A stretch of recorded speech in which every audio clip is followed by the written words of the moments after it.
Share market की दुनिया में आपका स्वागत है। सोचो, आपकी फेवरेट कंपनी जैसे रिलायंस या टाटा का एक छोटा सा हिस्सा आपके पास हो। शेयर मार्केट आपको यही करने देता है। ये एक बहुत बड़ा मार्केट प्लेस है जहां आप ये हिस्से, जिन्हें शेयर्स कहते हैं, खरीद और बेच सकते हैं। जब आप एक शेयर खरीदते हैं तो आप एक शेयर होल्डर बन जाते हैं, यानी कंपनी के एक पार्ट ओनर।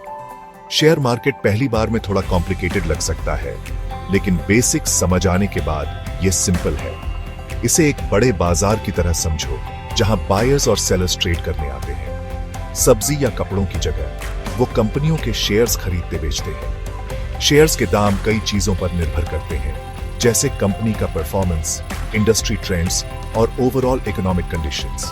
अगर कंपनी अच्छा करती है तो उसके शेयर का दाम बढ़ता है, और अगर परफॉर्मेंस खराब है तो दाम गिर सकता है। अगर आप नए हैं तो चिंता मत करो, ये गाइड आपको शेयर मार्केट के बारे में सिंपल भाषा में सब कुछ समझाएगी, ताकि आप कॉन्फिडेंटली इन्वेस्ट करना शुरू कर सकें।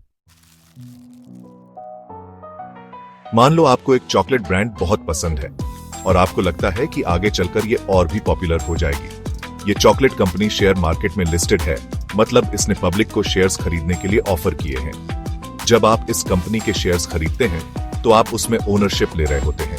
आप एक पार्ट ओनर बन जाते हैं, हजारों दूसरे इन्वेस्टर्स के साथ जो कंपनी के पोटेंशियल में बिलीव करते हैं। अब एक शेयर होल्डर के रूप में आप कंपनी के ग्रोथ में पार्टिसिपेट कर सकते हैं।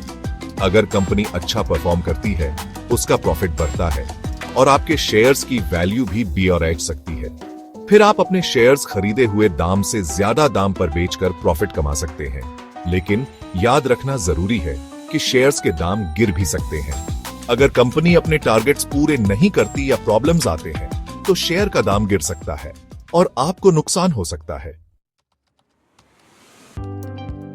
शेयर मार्केट के दो मेन सेगमेंट्स होते हैं, प्राइमरी मार्केट और सेकेंडरी मार्केट। इन दोनों का डिफरेंस समझना हर इन्वेस्टर के लिए जरूरी है।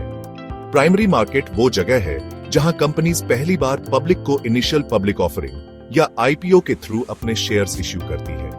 ये ऐसा है जैसे कोई कंपनी नया प्रोडक्ट लॉन्च कर रही है और कस्टमर्स को पहली बार ऑफर कर रही है। एक बार शेयर्स प्राइमरी मार्केट में इश्यू हो जाते हैं तो उनकी ट्रेडिंग सेकेंडरी मार्केट में शुरू होती है, जिसे हम आमतौर पर स्टॉक मार्केट कहते हैं। यहाँ इन्वेस्टर्स आपस में शेयर्स खरीदते बेचते हैं और कंपनी को इन ट्रांजैक्शन से डायरेक्ट फायदा नहीं होता। सेक्शन 4, शेयर मार्केट में अपना पहला कदम। शेयर मार्केट में हाथ आजमाने के लिए तैयार हैं? शुरुआत कैसे करें? सबसे पहले एक डीमैट अकाउंट खोलें। डीमैट अकाउंट आपके शेयर्स के लिए एक बैंक अकाउंट की तरह है। आपको इसे SEBI रजिस्टर्ड स्टॉक ब्रोकर के पास खोलना होगा। अगला, रिसर्च करें। किसी भी कंपनी में इन्वेस्ट करने से पहले उसके फाइनेंशियल्स, मैनेजमेंट टीम, इंडस्ट्री में पोजीशन और फ्यूचर प्रोस्पेक्ट्स रिसर्च करें। छोटी शुरुआत करें।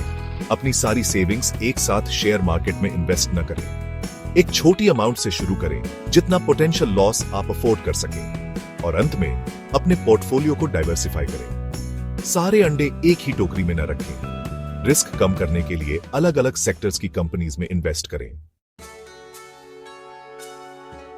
सेक्शन 5, रिस्क्स और रिवॉर्ड्स को समझना। शेयर मार्केट में इन्वेस्ट करने से हाई रिटर्न्स मिल सकते हैं, लेकिन इसके साथ रिस्क्स भी होते हैं। इन्वेस्ट करने से पहले दोनों पहलुओं को समझना जरूरी है। पोटेंशियल बेनिफिट्स में कैपिटल एप्रिसिएशन शामिल है।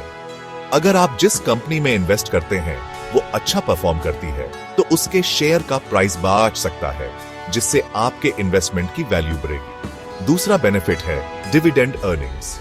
कुछ कंपनीज अपने प्रॉफिट्स का एक हिस्सा शेयर होल्डर्स को डिविडेंड्स के रूप में डिस्ट्रीब्यूट करती है, जिससे आपको रेगुलर इनकम मिलती है। हालांकि पोटेंशियल रिस्क्स भी हैं। मार्केट वॉलेटिलिटी एक ऐसा रिस्क है। कई फैक्टर्स की वजह से शेयर के प्राइसेस शॉर्ट टर्म में बहुत फ्लक्चुएट कर सकते हैं, और अगर आप खरीदे हुए प्राइस से कम प्राइस पर बेचते हैं तो आपको नुकसान हो सकता है। कंपनी परफॉर्मेंस एक और रिस्क है। अगर कोई कंपनी अच्छा परफॉर्म नहीं करती या उसे चैलेंजेस का सामना करना पड़ता है तो उसके शेयर का प्राइस गिर सकता है, जिससे आपके इन्वेस्टमेंट पर असर पड़ेगा। याद रखें, शेयर मार्केट में इन्वेस्ट करना एक मैराथन है, स्प्रिंट नहीं। लॉन्ग टर्म के लिए इन्वेस्ट करके, अपने पोर्टफोलियो को डाइवर्सिफाई करके और इन्फॉर्म्ड रहकर आप रिस्क से बच सकते हैं और इस एक्साइटिंग दुनिया के रिवॉर्ड्स पा सकते हैं।